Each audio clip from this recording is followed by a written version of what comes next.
В Госдуму 2011 года в Сыктывкаре были образованы два временных участка на железнодорожном вокзале в аэропорту. На ЖД вокзале «Единая Россия» получила 97%, в аэропорту 88%, такой филиал Чечни местный. А будут ли временные эти участки образованы в этом году? На вокзалах и в аэропортах участки не образованы. Действительно образовано 27 временных избирательных участков, они территориально расположены, один в следственном изоляторе и 26 временных избирательных участков расположены в больницах, которые будут находиться в больницах, домах инвалидов, в которых будет находиться достаточно большое количество избирателей. Там, где мы посчитали, будет находиться там 5-6 пациентов, да, там нет смысла создавать комиссию в составе 4 человек для обслуживания вот такого количества избирателей. А в аэропортах и вокзалах участков нет. А почему отказались от этой практики?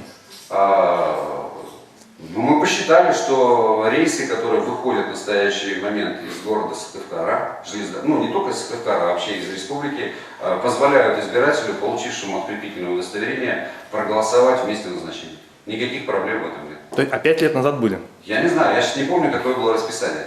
Понимаете? Здесь все зависит во многом от расписания. Ну и в принципе, образование избирательных участков в аэропортах и на железнодорожных вокзалах – это право любой избирательной комиссии субъекта Российской Федерации. Когда этим правом воспользоваться, сейчас мы решили этим правом не пользоваться.